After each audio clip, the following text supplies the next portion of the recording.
Life and Times of Sir Francis Younghusband. Sir Francis Younghusband was a British officer during the days of the Raj, and he made quite a few exploratory journeys into the border areas as a representative of the government of England, who was ruling here. But his contribution to Indian geography and exploration and military exploits was unique. And today, many things we are living through was because of Sir Francis Younghusband. He was an explorer par excellence. He was born in 1883 at Murree, now in Pakistan, a small hill station, to a Lieutenant General Younghusband. And when he was 3, he was sent. Her mother took him to England, Dorset, where he was left in care of 2 aunts who were to raise him for a young age. And 2 aunts were very religious and strict, so that gave Younghusband a good military training, but at the same time influenced him with religion and philosophy, which was to stand him in a long way later on in his life. When he was appropriate age, he was sent to Sandhurst Military School, as many were that time, and he graduated from Sandhurst in 1883 as a young officer and was commissioned, one of the young ones to be commissioned then, and he was deputed to Meerut cantonment in India. He arrived in Meerut at a time when a lot of things were being discussed and thought about Russian advances to India or explorations of various things. He was put in intelligence department, and with others he left for by boat to China, and this was the Younghusband starting his journey from China. They went across the entire Taklamakan desert and completely cut across towards Afghanistan and finally reached Yarkand, which was the area of interest to the British. Now, the plan and problem was the border between Afghanistan and Karakoram. Afghans were very warrior tribe and they were creating a lot of trouble there, so that line had to be fixed, and that was done by Sir Mortimer Durand.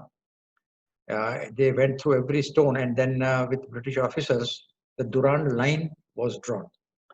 And this Durand line still exists at the border between Afghanistan and the British India, now Pakistan. Another interesting thing was that Sir Mortimer Durand was a keen footballer, and he established a Durand Cup by some generous donation, and the Durand Cup of football still exists and is considered one of the most important tournament in the football world. India is that way proud of hosting the Durand Cup. Other adventurer who was very much into foray was Godwin Austen. Now, Godwin Austen was an explorer and a glaciologist. He first climbed Harmukh Peak in Kashmir, and from there he viewed K2 for the first time. And that time we did not know that that's the second highest peak in the world, but he was the one to explore. And then he went right till the foot of it, and a glacier was named as Godwin Austen Glacier, which remained for a long time. In fact, initially even K2 was named as Godwin Austen Peak. But behind all this, the boss was Lord Curzon, a very strict disciplinarian from England, and he was the Governor General for a long time, and he knew a lot about India by his interest. And he was responsible for saving a lot of monuments, art and culture. But at the same time, he was a keen sense of history and keen sense of geography. So he knew exactly where is Karakoram and where is China and what is to be done about it, and took keen interest to do so. So all this exploration of Younghusband and others was conducted by Lord Curzon. Younghusband became quite famous by his long journey through China, which is not part of this talk, or it is belongs to another areas and generation. When he came back, Lord Curzon sent him to England to lecture to the Royal Geographical Society about China And at that, taking that advantage, he at 24, he became the youngest person to lecture and became the youngest person to be member of the Royal Geographical Society that time, a very major bastion. At Yarkand, Younghusband met the Wazir and everybody, and he was wanting to cross down south to India by a different pass. But nobody knew the route except the guy called Turdikol, which is standing behind him here. So he waited for Turdikol for maybe 2 or 3 months. When he came, they left for crossing the Mushtaq Pass down to India. Mushtaq Pass was quite a difficult thing, and this primitive equipment and stores, they managed to go behind to recall, but the final pass was a very challenging job even today in the full mountaineering terms. But with great skill and strength, Younghusband crossed this Mushtaq Pass, which now is of course a well-known point, and came down to the Karakorams. Now this was his journey toward the Karakorams, what is known as the Great Game. It was presumed that the Russians are coming down by Karakoram route down to Karachi and to have the warm waters of Arabian Sea as their port for sending the goods and away. And British were very keen to prevent this, and anyhow that they should not be able to go through. So there was people were explorers were roaming around, Younghusband from the British, one Russian and one French. And this Peter Hopkirk called it the Great Game. In fact, the original Great Game name was given by Rudyard Kipling when he wrote this famous book, Kim. And that Kim, the Lama who accompanies him, ultimately says, now I'm going north to play the Great Game. And that name stuck. Now, this is the area where was all the Great Game, what we call, what is called Pak occupied Kashmir on the left. And that was the area completely Gilzit, Hunza, and this with the border with Afghanistan, the Duran line, was the main area where everybody was moving around because it was far away and one did not know what are the distances and all. Kashmir and Ladakh were that time not so much in the picture, but of course as a transit point. And Younghusband had already crossed Aksai Chin and plateaus coming up to Yarkand. And there is a standard route from Yarkand across Karakoram Pass to India. So these are the areas which were part of the Great Game. Younghusband would said again in 1887, once he's returned from England, to now explore Yarkand and now thoroughly explore the Karakorams, not the cursorily coming back. He started with very few provisions and first reached Leh, deserted. And from Leh, he crossed Khardungla, which is now, of course, many trucks are going across. But that time, it was a very challenging job to take Ladakhis as a porters and cross Khardungla Pass. The route was, even today, by road it is difficult. So one can imagine what it would be in 1887. He climbed up Sasoma by what is called the Central Asia trade route and crossed treacherous Sasirla, where it is known for its storms and where caravans can even die. And slowly he moved with mules going up toward the Karakoram Pass. And in the Karakoram's mules are the backbones of every exploration or every explorer. And without them, almost nothing can move. He reached at foot of Karakoram Pass. Here you see that white moon and right is Karakoram Pass. And he stood at Karakoram Pass very early. And because it was known to the British, because of trading activities going across the Karakoram Pass. After getting down from Karakoram Pass, he turned towards the west. And here is with the mules entering Shaksgam Valley. Now, Shaksgam Valley was a very peculiar, even today, politically. It belonged to the state of Kashmir and the Maharaja. But then, after independence in 1947, the Maharaja signed instrumental accession with India. And technically, Shaksgam Valley is part of India. But nobody much bothered. So as a result, Pakistan gifted it to China, though it never belonged to them. So now it becomes almost a de facto Chinese territory, and it will be difficult to cross it. Mule caravan was turned into ultimately double hump camel caravan, which is required from Central Asia and in the Shaksgam Valley. And this long caravan of mules was carrying a lot of equipment for survey as well as for political aims. He had Afraz Gul Khan, deputed by Survey of India, who, standing on summit of almost any small hump, was completely making a mapping of the area and looking after it. They saw K2 far in the distance in the northern point of Shalstrom Valley. It's now, of course, today it is part of it. And this is the northern face of K2, which was first seen by him. And today people come from Central Asia, Yarkand, to climb this peak from this ridge several times. Going a little south, he came across the peaks of Apsara Sas, which are a very high mountain range dividing India and Central Asia. And there are peaks of Teram Kangri, this whole continuous range, he thoroughly explored. But his interest was to go further south. So that's what he decided to go along the Urgos Glacier. And then he came down this whole valley and slowly he was here. And from there he looked at the Karakoram Pass from the, Indira Col from north. But this is the head of the Siachen Glacier. And that time there was constantly debate whether the end of Karakoram, where Karakoram begins or where Central Asia begins and what is the Asian limits. So he looked at Indira Col and he said that this is part of Siachen and Siachen Glacier is far longer than we had thought of. He went toward the foot of Turkestan La and returned. On this map, one could see that Indira Col is on the top left and toward the right of it, that's where Younghusband reached, the foot of Turkestan La. And he imagined that there is a long glacier behind it.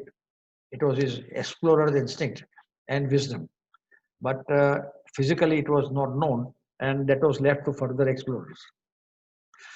I reached Indira Col in 1998 and one could see the entire route of Sir Francis Younghusband coming the Urdok Glacier, the glacier of tortoise, because the movement of his was a very slow year.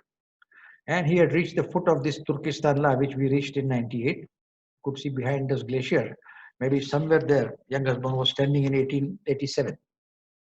And this is the true division between Asia and Central Asia. For water melting at Indira Col in south would flow down to Arabian Sea, while flowing north, it will go through Yarkand and Yarkand River. So that was established by Younghusband, the exact demarcation of Asia and Central Asia. He shared all his information with his friend Dr. Tom Longstaff in England. And Longstaff was also a very intrepid explorer. So he first came via Pakistan today, what is Pakistan today, and looked at Bilafon La. In fact, Bilafon La was a major scene of skirmish between India and China, India and Pakistan, and during the Siachen War. And one could not take this picture today. But he reached Bilafon La and looked at the Junction Peak and Teram Kangri peaks. And he saw the glacier still further going up. He returned back to Bilafon La down to the valley and took a turn and went to snout of Siachen Glacier and came up again.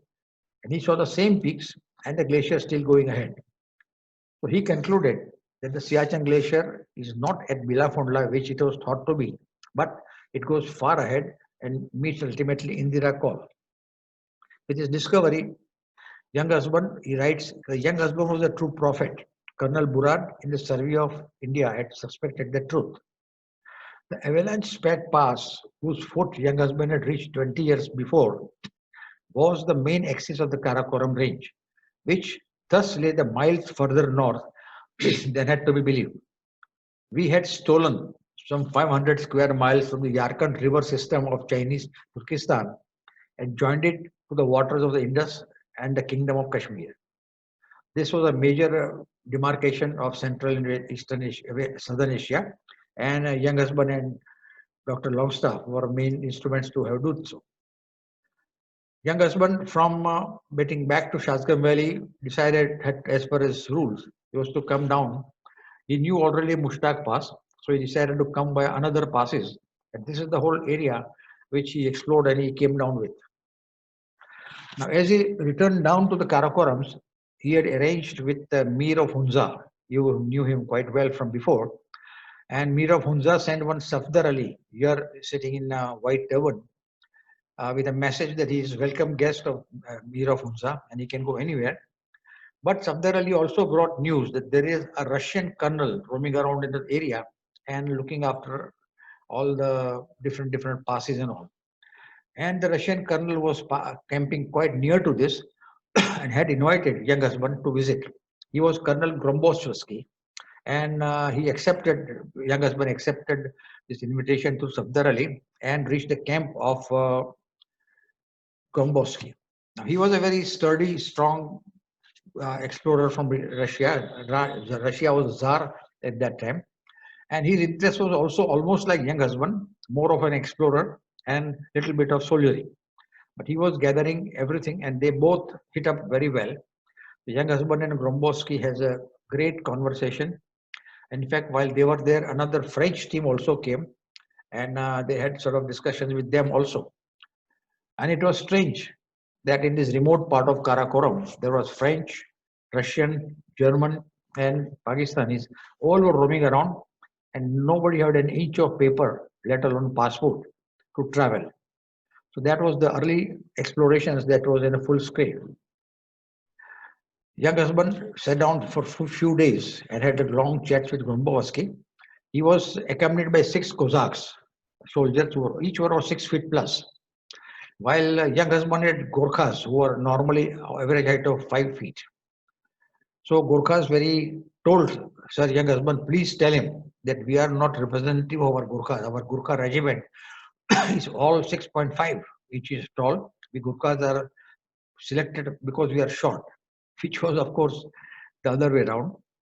And Cossacks and Gurkhas also made a platform, made Younghusband stand on it to talk to Gromboshevsky for the first time so that their Sahib does not look too small in front of this tall, hefty Cossack. They stayed there for a few days and then finally Cossacks and Gurkhas gave a complete salute to each other in a parade. And then Younghusband went south towards Karakoram while Gromboshevsky moved towards east going to Tibet. This was the final farewell where they did with the Gurkhas saluting and with the Union Jack. Younghusband came down to Atok Fort, which was a huge fort built by the British for protection in the lower Pathan areas. And he passed from here back to Delhi or Shimla, wherever governor was required. And all his details he wrote down in a book called The Heart of a Continent. He was advised this by Robert Shaw, who was a well-known author, writer, and explorer, and a distant cousin of Younghusband. In fact, Robert Shaw became a mentor for Younghusband, and a lot of his future expeditions, climbs, were guided by Robert Shaw, who trained him quite well. Colonel Gromboshevsky went back to Russia, and he had a very tragic future. Tsar was toppled by the communists, and he was taken as the soldier of the Tsar, stripped of all his dignity and European, and he was sent as a prisoner in Siberia. He served very harsh times until Japanese liberated him from Siberia in a war, took him to Tokyo, and from there they sent him to Poland, where he originally belonged to.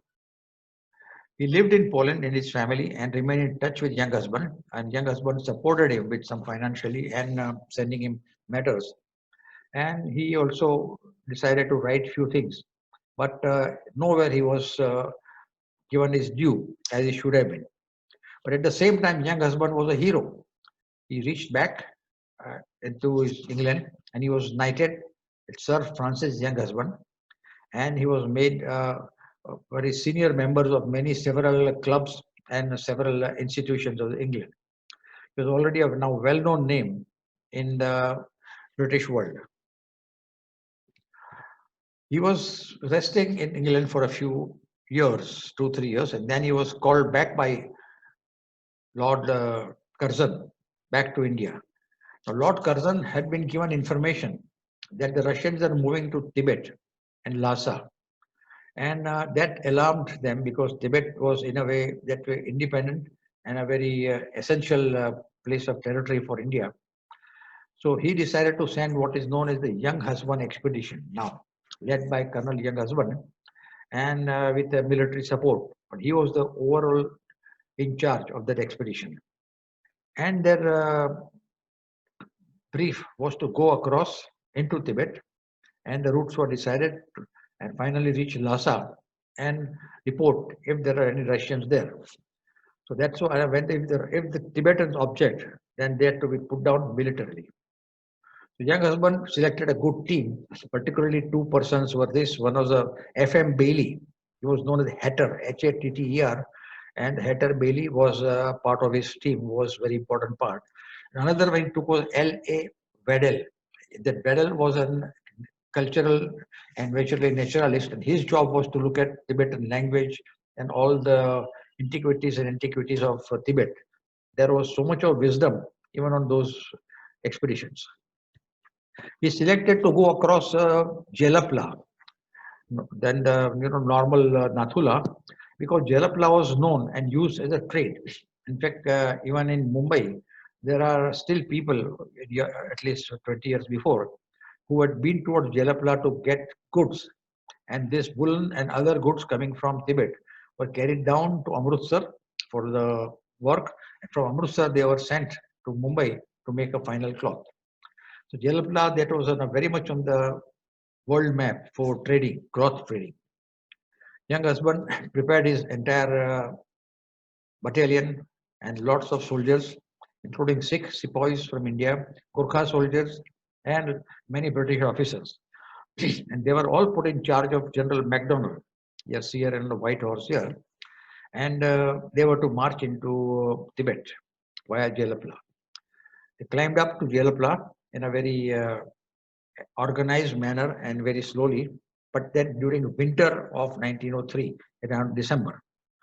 And they crossed Jelapla Pass in mid of winter and descended on the other side down into the Chumbi Valley. And it was a very God-forgotten windy place. And they reached the only village there, Yatung. It was absolutely primitive, and Yatung had nothing, and all the ladies and all the lamas, they came to look at him. They'd never seen such big expeditions and so many white men moving around from the area. He went across, and the Amochu River was flowing through some gorges. And these gorges they had to cross with great difficulties. And they started slowly moving up along Kaling from Chumbi Valley, and they reached Farijong. That Farijong was part of Bhutan at that time, and they looked at the peak of Chomolari. It is a very high peak, about 23,000 feet, and it was looked at with awe. In fact, later on in 1980s, this peak was climbed by Indo-Bhutanese joint expedition coming from Bhutan. And first attempt, 4 people reached, 2 Indians and 2 Bhutanese, to the summit. And the second attempt, 1 Bhutanese officer and Indian officer climbed peak, but they had never returned. And it was not known what has happened to them. Sometimes it was presumed that they have fallen down toward the Chinese side, or the Chinese may have shot them, but the Chinese denied that they had no knowledge of this, and in fact they cooperated with trying to locate his body, which were never found. And they sat down and make a big camp at Chumik Shanko, near at foot of Chomolari. And in fact, Tibetans were so much new to this, even wheels. There are no cars naturally, but even the wheels they had seen, and this was also novelty for them, that how so many guns and everything can be towed very easily all along the wheels. Towards the other side, toward the north, he could look at the peaks of North Sikkim, where it's a famous peak of Paunhundri. On the left side, you could see, and all the high peaks. And on the left side, what the ridge you see, that is the border with Tibet. So Paunhundri is a 7,000-meter peak and very famous and still very unknown and remotely climbed. And there are other peaks like Guru Dogmar near a lake and looking up, and Kanchanjao. And he looked at all these grand, thick, fat mountains and made note of them, and almost became the first explorer of these peaks. In the meantime, his expedition was ready with 6 carrying now portable guns. Guns were dismantled, and they were all being carried on soldiers. And it was a slow movement, but it was enough to scare the Tibetans. General MacDonald sat down at Amochu and looked at the further areas, and he and his troops were constantly planning and would report to Sir Younghusband. Unfortunately, he and Younghusband did not get on well. So initially, they had lots of conflicts. But of course, Younghusband, being a shrewd diplomat and even a soldier, he ultimately ruled and overruled a lot of things which General MacDonald wanted. They slowly moved with now using yaks to carry the luggage and their guns. And whole team was ultimately guided by General MacDonald and his soldiers. You could see them here in their full regalia. And women like this, he was a very shrewd and very smart officers for sure. Now the entire army ultimately moved to Mikshenko, and they were going up towards Guru, another major point where they had the information. Tibetans built a sangar, a rock wall, to stop them. So they went to get strength to Guru, and there was a Tibetan general. They were sent with the sword. He would come. Younghusband sent him a message that we come in peace and let us go. And he refused to read even the letter.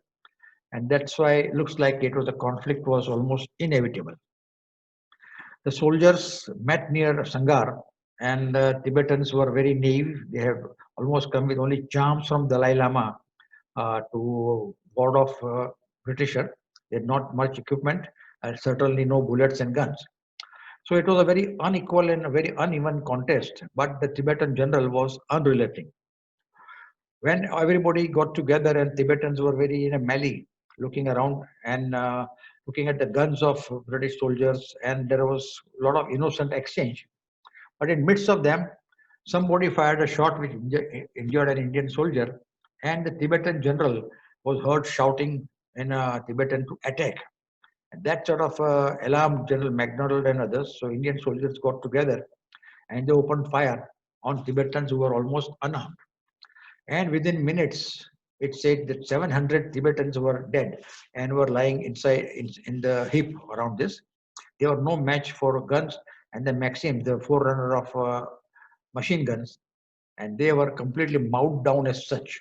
And left, a lot of people were left maimed and roaming around and completely without any limbs at all. With this, the team went on, and this massacre at Guru became a very major historical point. When anything unusual and suddenly it happens, it is called massacre at Guru. And that term has now entered the British language, of course, in the old British language, where people can talk about it. They camped at Farijong, and one now next obstacle at Gyantse Fort. Now, Gyantse Fort was a very major point where the few routes meet, and that sort of a point had to be conquered. So they went there and studied all the mortars, and there was one long wall which was looks like could have been climbed. So a lot of Gurkha soldiers and everybody got together, and they had the information that the Tibetans are inside, a large army of Tibetans inside. So first they planned well, spent a week, 10 days to get everything in going.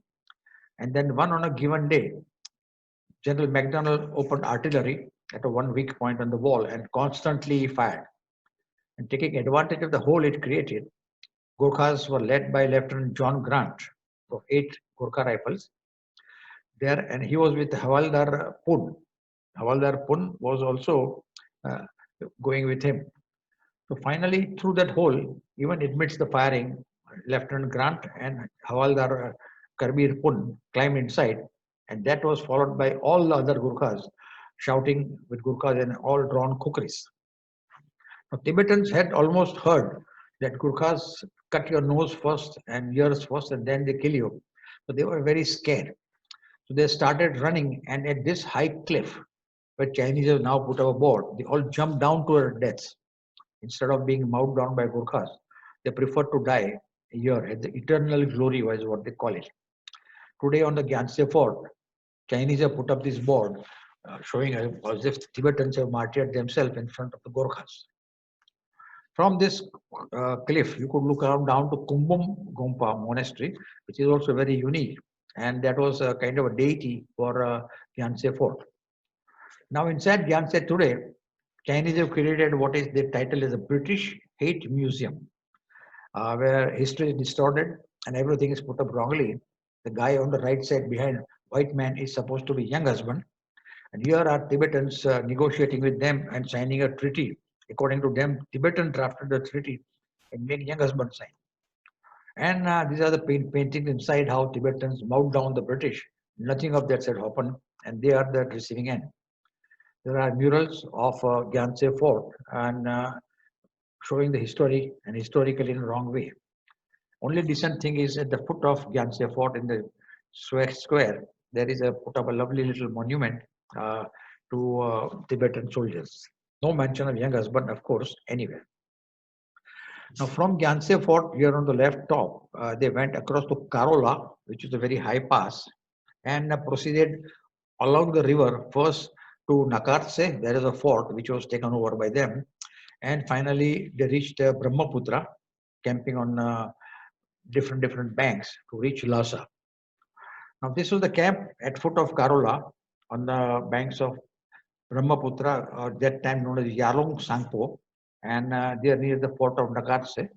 And there are lovely cliffs where also they had to look around, and these are the high mountain passes they had to cross. These mountain passes and glaciers, of course, don't disappear, and they were there even in 2002 when we had gone there. They had to cross Sangpo River, Brahmaputra, there it's called, by boat, and that took almost about 15 days to carry across all the luggage and everything. So that was a very slow process. Even the horses and artillery guns and everything had to be crossed by the boat. And they slowly came across. There was no opposition of any sort. And now they are reaching Lhasa, and all the mules were fully loaded, and they were looking for to go to Lhasa and ultimately capture the whole area. But still, the first view of Lhasa really amazed them. And this sort of a building has been built so much in the civilization, and it's such a remote area. And how they've done the ingenuity of the Tibetans was unbelievable for them. There is a huge chorten at the entrance of Lhasa, and the British soldiers surrounded there, and ultimately had to march through that. And on exactly on 1903, 1903, they marched through this little gorge, and they called the opening of Lhasa or the conquering of Lhasa.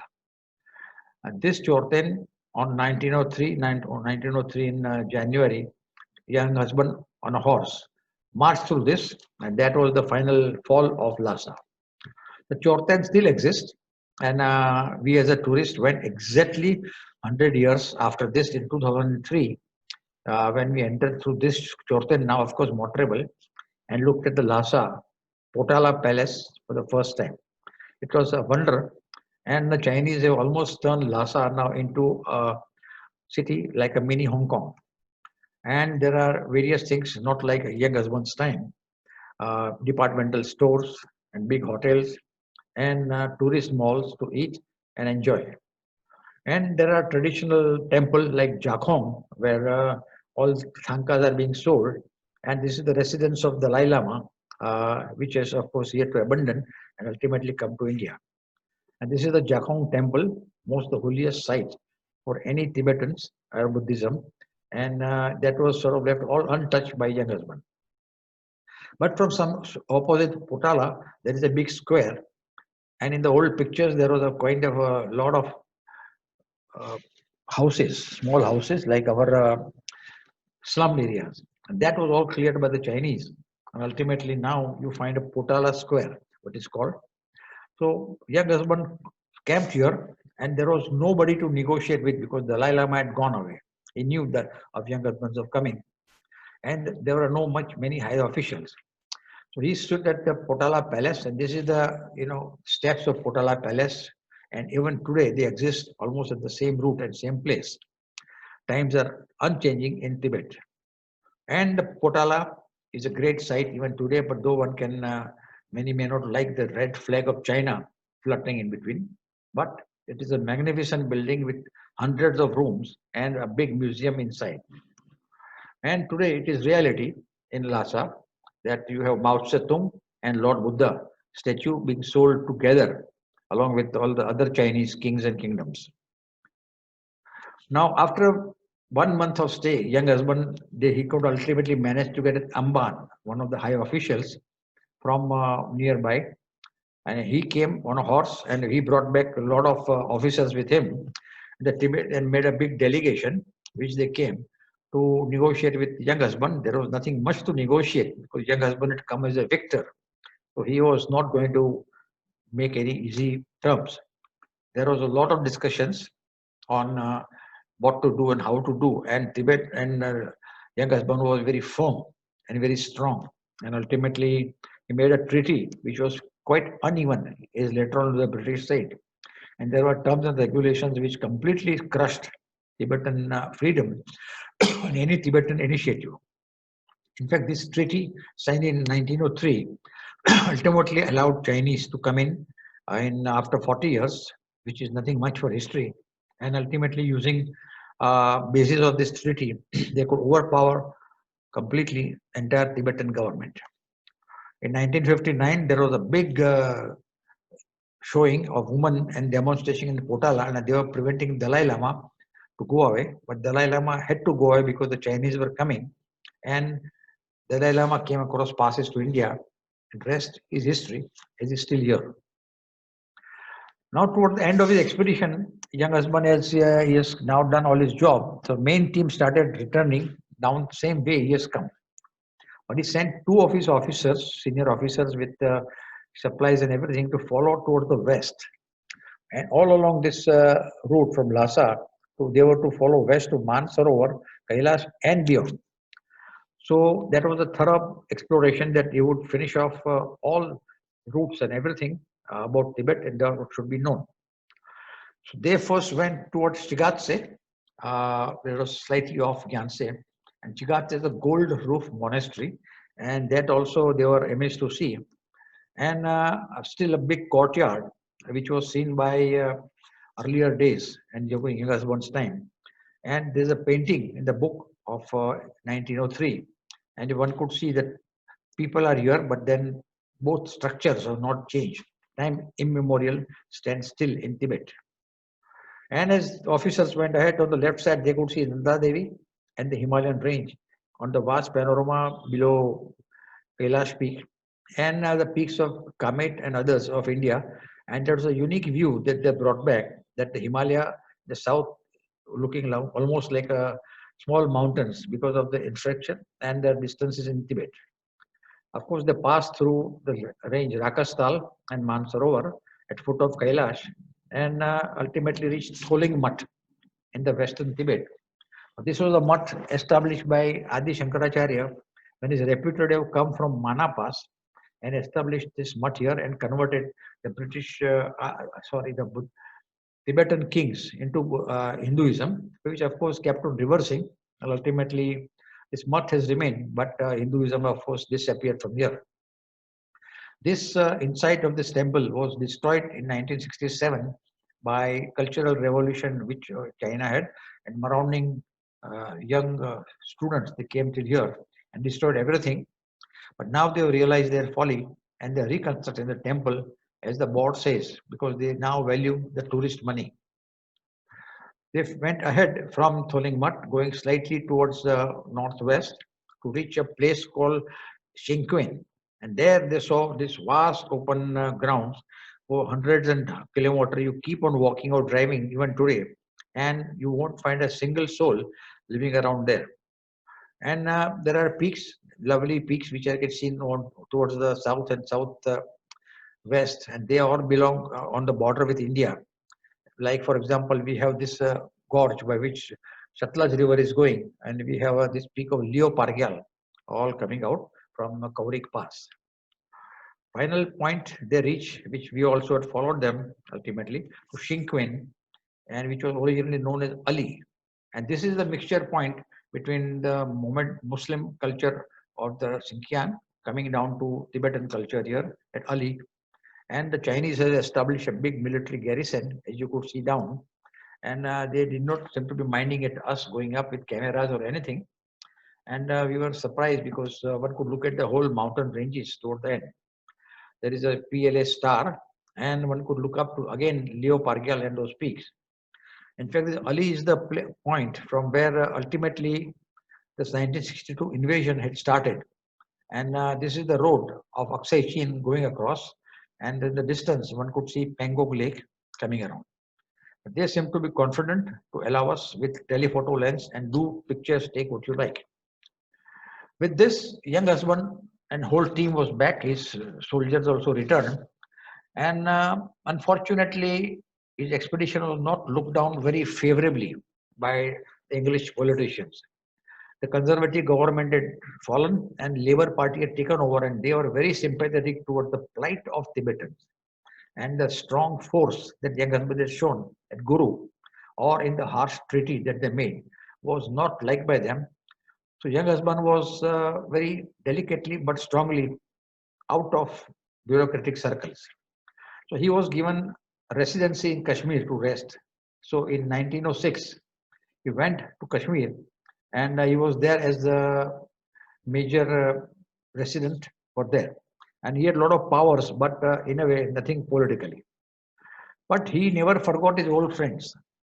As a resident commissioner in Kashmir, he kept on inviting his old friends from Yarkand, Tibet, and they used to come and visit him.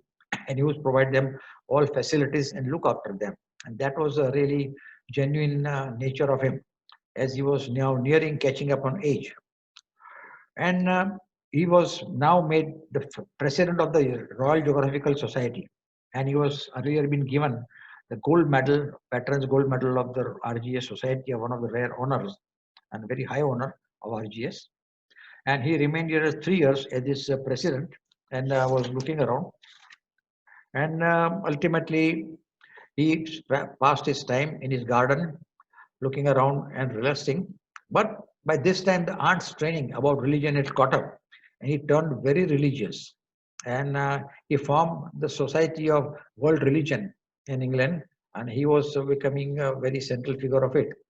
And various philosophers and society people came to meet him. He was friends with now many serious philosophers like Bertrand Russell and our own even president, Radhakrishnan. And he was well respected for his views and writings. So his life had taken a complete turn. And now with all this Buddhism, everything had effect on him. He had turned now spiritual and was in London doing his things. In Lhasa, the T. Rinpoche, what they call in High in Potala, had gifted him a little bronze statue of Buddha. And this, he always kept it with him. And he absolutely loved it and worshipped it. So in 1942, when he died, he had willed it that on my coffin, you must put this Buddha, and with this only bury me. So his wish was that were fulfilled, and he was buried with all honors in 1942 at age of 79 when he died. And his philosopher friends had a gathering to pay tribute to him. There it was written that nobody ever dies as long as they live in the memory of those alive, particularly those who live in the pages of history. That's what Younghusband had done. He will be always be remembered as a soldier, explorer, and someone who opened up many areas for India. Thank you.